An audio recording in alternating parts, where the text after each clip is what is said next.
Hi, I'm Dave DeWall with Minneapolis Fire Department, where I serve as Battalion Chief in a commanding role. And today we're here to take a look at our new mobile command unit.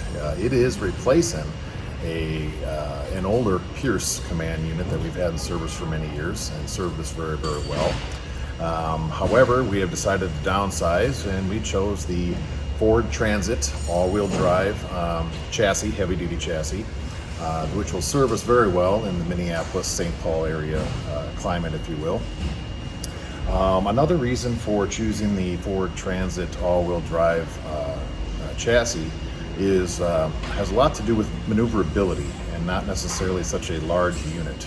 Over and above the command services that this apparatus will be providing for us, it also serves as a daily commuter for an individual who services all of our radios and computers and communications for all of the apparatus in the city.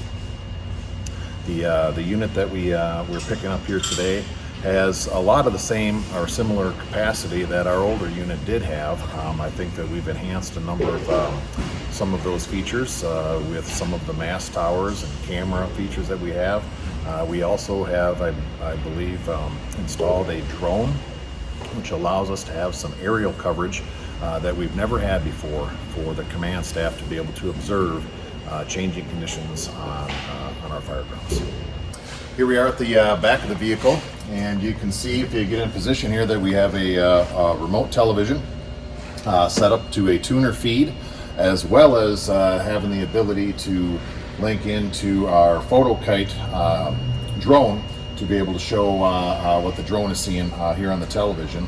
Should we choose to want to have meetings to brief other command or other staff on the scene, we can take the TV down and we can position it on a tripod, and we have additional connections over here to hook into the internet for that feed if we want to. You'll notice we also have installed an awning back here for that purpose, and also to keep some of the communication system back here dry should it be raining.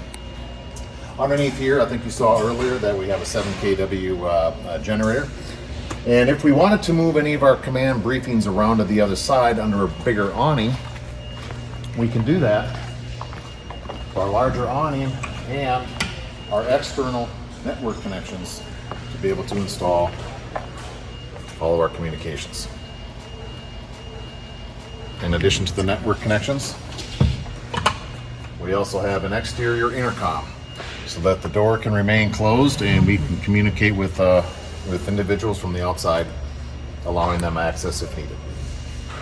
And we're back in the interior now, and I'll just start over here over my shoulder here to the right. This is our systems rack, which powers all of our network, all of our communications, and all of our audio and video systems within the unit, both external and internal. Okay, we'll pan over here to my left, and you'll see here as we pan the video, you'll see that we have multiple monitors set up. This monitor in particular is a touchscreen monitor that allows us to access all of our files. It allows us to monitor any of the modes that we want to input into it. It'll also allow us to record and save those files. As we walk down here, we have 3 positions set up in our command structure here, and each one has an individual monitor. We also have the ability with the Extron switcher to be able to switch whatever mode we want any one of the monitors to be able to receive. We can pull up that on any one of the monitors, and they are all listed here in a nice little handy card for us so we don't forget. You'll know while I'm over here, you'll notice that there's some sort of a joystick controller.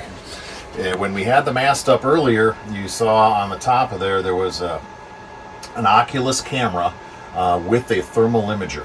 Well, this remote controller allows us interior to control that camera as well as the thermal imager and bring it up on any one of the monitors that we want to for our observation.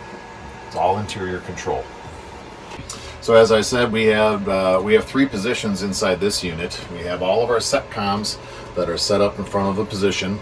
It'll be very typical for the position number 3, the chair that I'm sitting in, for this to be more of a technical position, and that technical position in our organization is assigned to the driver or the daily driver of this piece of apparatus.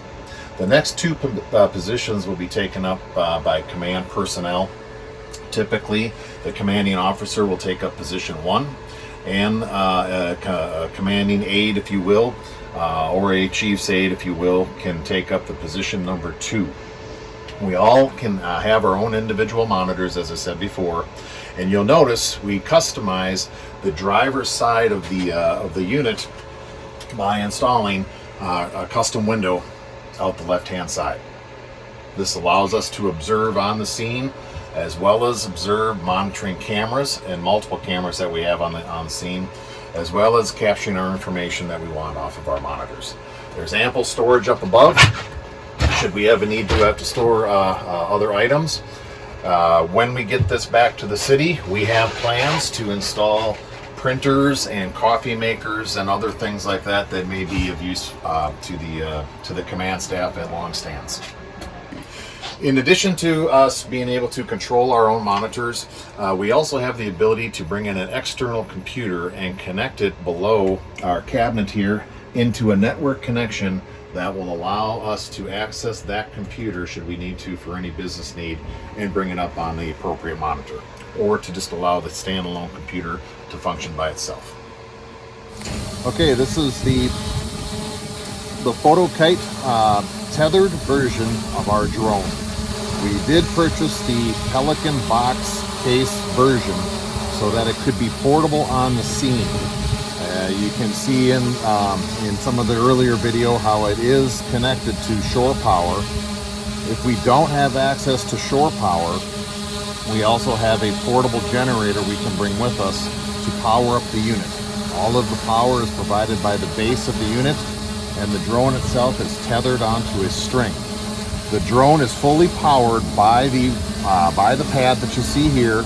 I can go to a maximum of 150 feet in the air, and I have full control of the camera as well as full control of the thermal imager.